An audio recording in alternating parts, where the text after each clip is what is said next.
আজ ভাবছিলাম কি করব। হ্যাঁ, আজ এই ব্যাগটাকে একটু সাজাই। যেই ভাবা সেই কাজ। তার জন্য প্রথমে সাদা অ্যাক্রিলিক কালার দিয়ে দিলাম।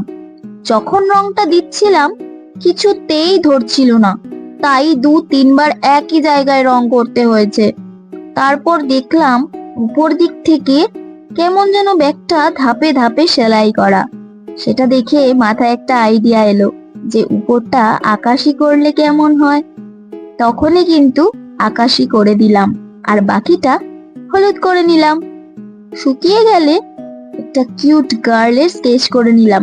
ভাবলাম এই যে গার্লটা আঁকলাম, তাহলে এটা হবে ওর মাথার উপরের আকাশ, আর এটা হবে মাটির নিচের জমি। কেমন লাগবে বলো? ভেবেই আমার ভীষণ আনন্দ হলো। তারপরে কিন্তু তাকে একে একে সাজিয়ে তুললাম নিজের মতো করে। সাজানোর পর ভাবলাম হাতে কি দেওয়া যায়।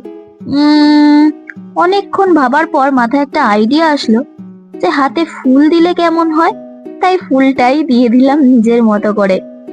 ওর হাতে ফুল থাকবে আর ফুলের বাগান থাকবে না, তা কি কখনো হয় বলো? তাই কিন্তু বাগানটাও করে দিলাম। বাগানটাই বা বাদ যাবে কেন? দেখো তোমরা, আমার কাজটা কিন্তু রেডি। তোমরা বলো তো কাজটা কেমন হয়েছে? আর তোমাদের মধ্যে কারো এমন ব্যাগ অর্ডার দেওয়ার থাকলেও কিন্তু যোগাযোগ করো আমার সাথে। আর তোমরাও চাইলে বানাতে পারো এরকম সুন্দর একটা ব্যাগ। তোমরা কিন্তু বানিয়ে অবশ্যই আমাকে ছবি পাঠিও। আর সবাই ভালো থেকো। টাটা।